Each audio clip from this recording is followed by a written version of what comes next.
అఖిలాండ కోటి బ్రహ్మాండ నాయకుడు కొలువైన తిరుమల పుణ్యక్షేత్రంలో శ్రీ వెంకటేశ్వరుని బ్రహ్మోత్సవాలు ఈ నెల 24 నుండి అక్టోబర్ 2 వరకు జరగనున్నాయి. ఆపద మొక్కులవాని బ్రహ్మోత్సవాలు ప్రారంభమవుతున్న వేళ స్వామివారి ఉత్సవాల వైభవాన్ని వీక్షించేందుకు లక్షలాది మంది భక్తులు తిరుమలగిరులకు చేరుకుంటారు. శ్రీవారి భక్తుల సౌకర్యార్థం సప్తగిరిలో అనేక సౌకర్యాలను చేపట్టామని అంటున్న టీటీడీ ఈవో అశోక్ సింఘాల్తో మా ప్రతినిధి రవివర్మ ఫేస్ టు ఫేస్. అఖిలాండ కోటి బ్రహ్మాండ నాయకుని బ్రహ్మోత్సవాలు ఈ నెల 24 నుండి అంగరంగ వైభవంగా తిరుమలగిరిలో ప్రారంభమవుతోంది. ఈ నేపథ్యంలోనే కోట్లాది మంది భక్తులు తిరుమల శ్రీవారి దర్శనార్థం వైభవాన్ని తిలకించేందుకు వస్తున్న క్రమంలో టీటీడీ ఎలాంటి చర్యలు చేపడుతూ ఉంది, భక్తులకు ఎలాంటి సదుపాయాలు కల్పిస్తూ ఉంది, ఏ మేరకు వారికి దర్శన సదుపాయాలు కల్పిస్తూ స్వామివారి వైభవంలో పునీతులయ్యేలా సహాయక చర్యలు చేపట్టిందనే దాని మీద ఇవాళ టీటీడీ ఈవో గారు సింఘాల్ గారు మనతో పాటు ఉన్నారు. వారిని అడిగి తెలుసుకుందాం. Sir, good morning. First of all congrats, రెండోసారి ఈవోగా జాయిన్ అయిందనుకో. Sir, first of all Tirumala అంటేనే ఇదివరలో టీటీడీ ఈవోగా పనిచేశారు, ఇక్కడ అనుభవం ఉంది. ఈసారి బ్రహ్మోత్సవాల్లో ఎలాంటి భక్తులకు ఎలాంటి సదుపాయాలు కల్పిస్తున్నారు, ఏంటి ఎలాంటి వైభవాన్ని వాళ్ళకి తిలకించేలా సదుపాయాలు కల్పిస్తున్నారు సార్? ఓం నమో వెంకటేశాయ. గౌరవనీయులు ముఖ్యమంత్రి వారు ఇచ్చినటువంటి ఆదేశాల మేరకు తిరుమల పవిత్రతని కాపాడుకుంటూ సామాన్య భక్తులకి పెద్దపీట వేస్తూ శ్రీవారి సాలగట్ల బ్రహ్మోత్సవాలు సజావుగా నిర్వహించడానికి ఏర్పాట్లన్నీ పూర్తి చేశాం. 3 నెలల నుంచి ఇంజనీరింగ్ డిపార్ట్మెంట్కి కావాల్సిన వర్క్స్ ఇవన్నీ కూడా శాంక్షన్ ఇచ్చి ఈ వర్క్స్ ఇప్పుడు పూర్తి అవుతున్నాయి. అయితే లక్షలాది మంది భక్తులు వచ్చేటప్పుడు అక్కడ కావాల్సినటువంటి విద్యుత్ దీపాలంకరణలు, అదేవిధంగా పుష్కరాలంకరణలు, ఇవన్నీ కూడా అలంకారాలంతా కూడా బ్రహ్మాండంగా చేయడానికి ఏర్పాట్లన్నీ పూర్తి చేశాం. ప్రత్యేకంగా 60 టన్నుల పుష్పాలతో ఈ పుష్పాలంకరణాలు కూడా 9 రోజుల పాటు దేవాలయం చేయడం జరుగుతుంది. వస్తున్నటువంటి భక్తుల సంఖ్య లక్షల్లో ఉంటుంది కాబట్టి కావాల్సినటువంటి ట్రాన్స్పోర్ట్ ఇవన్నీ అరేంజ్మెంట్స్ కూడా ఏపీఎస్ఆర్టీసీ బ్రహ్మాండంగా చేసుకోబోతున్నారు. రోజువారీగా 1900 ట్రిప్స్, గరుడ సేవ అయితే 3100 ట్రిప్స్ చేయడానికి కూడా వాళ్ళు ఏర్పాట్లు చేసుకున్నారు. పారిశుద్ధ్య కార్మికుల సంఖ్య రోజువారీగా 2320 అయితే అదనపుగా 960 స్టాఫ్ని మనం డిప్లాయ్ చేసుకుంటున్నాం.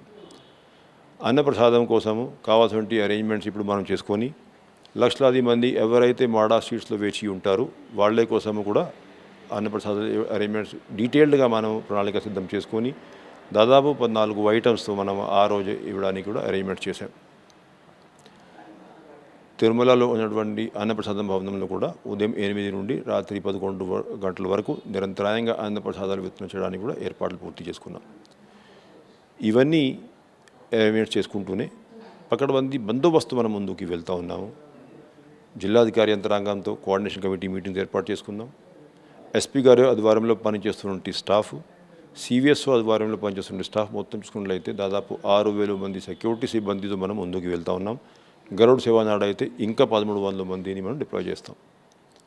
ఇంతమంది స్టాఫ్ ఉన్నప్పుడు తిరుమలలో ఉన్నటువంటి 3000 సీసీటీవీ కెమెరాస్ ఫీడ్ని మనం కమాండ్ కంట్రోల్ సెంటర్లో రియల్ టైంలో డేటా అనలిటిక్స్ ద్వారా ఎగ్జామిన్ చేస్తూ ఎప్పటికెప్పుడు క్రౌడ్ కంట్రోల్ కోసం ఈ ఇన్ఫర్మేషన్ అంతా కూడా ఉపయోగించబోతున్నాం.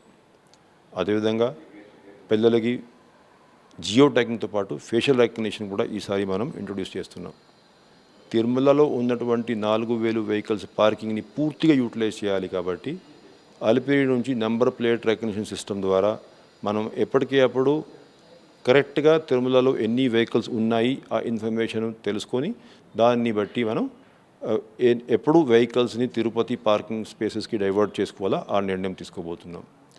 వస్తున్నటువంటి భక్తులకి సామాన్య భక్తులకి ఎక్కువ ప్రాధాన్యత ఇవ్వాలి కాబట్టి విఐపీ బ్రేక్స్ మీద కొన్ని రిస్ట్రిక్షన్స్ విధించడము, స్పెషల్ దర్శన్స్ ఇవన్నీ కూడా క్యాన్సిల్ చేసుకోవడము, రెఫరెన్స్ లెటర్స్ మీద అకామిడేషన్ ఇవ్వకపోవడము, ఇవన్నీ కొన్ని నిర్ణయాలు తీసుకొని సామాన్య భక్తులకి కావాల్సిన మూలవర్ల దర్శనం అదేవిధంగా అకామిడేషన్ కోసం ప్రాధాన్యత ఇచ్చుండి కార్యక్రమం చేస్తున్నాం. కాబట్టి అదేవిధంగా తిరుమలలో ఆ స్పిరిచువల్ అట్మాస్ఫియర్ని ఇంకా మెరుగుపరచాలి కాబట్టి మనము వివిధ రాష్ట్రాల నుంచి కళా బృందాలని ఆహ్వానించి ఈ సంవత్సరం మనం 28 రాష్ట్రాల నుంచి 298 కళా బృందాలు కూడా రాబోతున్నాయి. వాళ్ళందరూ కూడా ఇంకా మెరుగైన ప్రదర్శనలు భక్తులందరూ కూడా ఇవ్వబోతున్నారు. కాబట్టి భక్తులు అందరూ కూడా స్వామివారి మూలవార్ల దర్శనము, అదేవిధంగా వాహన సేవ తిలకించే అవకాశం సద్వినియోగం చేసుకోవాల్సిందిగా విజ్ఞప్తి చేస్తున్నాను. సార్ మామూలుగా గరుడోత్సవం రోజున అంటే స్వామివారి వైభవాలన్నింటిలో కూడా గరుడ సేవ అత్యంత ప్రధానమైంది. ఆ గరుడ సేవ రోజు మామూలుగా టూ వీలర్స్ వీటిలన్నింటిని కూడా నాటోలోడే చెప్తూ ఉంటారు, కొండపైకి వచ్చేదానికి ఇబ్బంది, ట్రాఫిక్ ఇబ్బంది అవుతుంది కాబట్టి వద్దంటున్నారు. ఈసారి అలాంటి ఇన్స్ట్రక్షన్స్ కంటిన్యూ చేస్తున్నారు ఏంటి sir?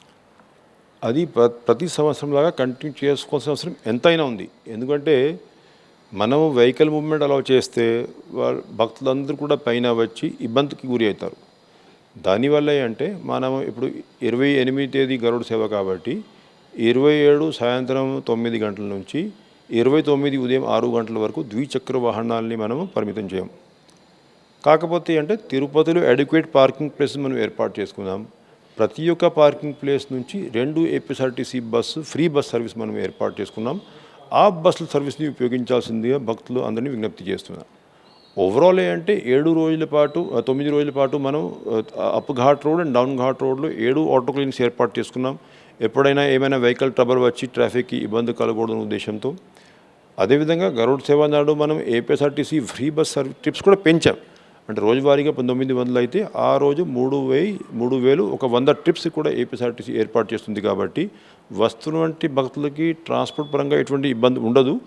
Only thing is TTD ఏదైతే టైం టు టైం ప్రకటన ఇస్తూ ఉంటారో, సలహాలు సూచనలు ఇస్తూ ఉంటారో అవన్నీ కూడా పాటిస్తే ఇబ్బంది లేకుండా వాళ్ళు వచ్చేసి స్వామివారి దర్శనం చేసుకునే అవకాశం లభిస్తుందని భావిస్తున్నా. సార్ ముఖ్యంగా గరుడ సేవ రోజున అంటే గ్యాలరీస్లో భక్తులు క్రౌడ్ ఫుల్ అయినప్పుడు దేవుడి దర్శనం అయిన పిదప మరో ఇంకొక చోట పోయి దర్శనం చేసుకునే ఆతృత ఉంటుంది పబ్లిక్లో. దాన్ని ఆ క్రౌడ్ మేనేజ్మెంట్ని కంట్రోల్ చేసేదానికి మన సిబ్బంది ద్వారా ఏమైనా గైడెన్స్ ఏమైనా ఇచ్చే అవకాశం ఉంది? ఇప్పుడు భక్తులు అందరూ కూడా ఇటు మూలవార్లు అటు వాహన సేవ దర్శనం కోసం తిరుమలకి రావడం జరుగుతుంది. అయితే మాడా సీట్స్ దాదాపు 1,80,000 మంది వరకు కూడా కూర్చునే అవకాశం ఉంది. ఎప్పుడు కూడా దేవాలయంలో ఇంతమంది మూలవారులను దర్శనం చేసుకోలేరు. మన దేవాలయంలో ఉన్నటువంటి పరిస్థితి అందరికీ తెలిసిన విషయమే కాబట్టి మామూలుగా అయితే శనివారం ఆదివారం దాదాపు 80,000 మంది స్వామివారి మూలవారులు దర్శనం చేసే అవకాశం లభిస్తుంది. కాబట్టి ఇంకొకటి అంటే ఎక్కువ మంది భక్తులు ఆ రోజు మూలవార్ల కంటే కూడా స్వామివారి వాహన సేవా దర్శనం చాలా కీలకమైనది భావిస్తుంటారు. కాబట్టి ఎక్కువ మంది వచ్చి నేరుగా మాడా స్ట్రీట్స్లో కూడా వేచి ఉంటారు. అయితే మాడా స్ట్రీట్స్లో వీలైనంత వరకు ఎక్కువ మందికి దర్శనం కల్పించాలనే ఉద్దేశంతో మనం 2 సంవత్సరాల నుంచి 4 మూలాల్లో కూడా 45 నిమిషాల పాటు బయట ఉన్నటువంటి భక్తులకి కూడా మాడా స్ట్రీట్స్లో ప్రవేశం కల్పించి స్వామివారి దర్శనం అవకాశం కల్పిస్తున్నాం. దాన్ని ఇంకా మెరుగుపరచాలనే ఉద్దేశంతో ఈసారి మనం ఇన్స్పెక్షన్స్ ఇవన్నీ చేసి బయట హోల్డింగ్ ఏరియాస్ని కూడా బాగా స్ట్రెంథన్ చేయడం జరిగింది, స్ట్రీమ్లైన్ చేయడం జరిగింది. అటువంటి హోల్డింగ్ ఏరియాస్ నుంచి కూడా భక్తులు క్యూ లైన్ మాడా స్ట్రీట్స్కి వచ్చి స్వామివారిని దర్శించుకునే అవకాశం సద్వినియోగం చేసుకోవాల్సిందిగా వారిని విజ్ఞప్తి చేస్తూ, మొత్తానికి అంటే టీటీడీ ఏర్పాటు చేసింది భక్తుల కోసం అన్ని రంగాల్లో ఆలోచించి ఏర్పాట్లు చేస్తున్నారు.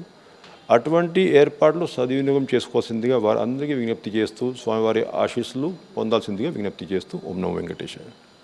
ఇది ప్రధానంగా స్వామివారి వైభవాన్ని తిలకించేందుకు భక్తులకు అన్ని రకాల సదుపాయాలు కల్పిస్తూ స్వామి మనసు తృప్తికరంగా సంతృప్తి దర్శనం కల్పించేలా టీటీడీ అన్ని విధాల సదుపాయాలు కల్పించింది.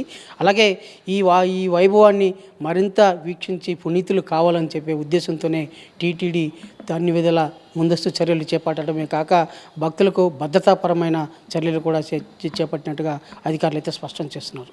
విడిజల్స్ రామకృష్ణతో రవి ప్రైమ్ 9 తిరుపతి.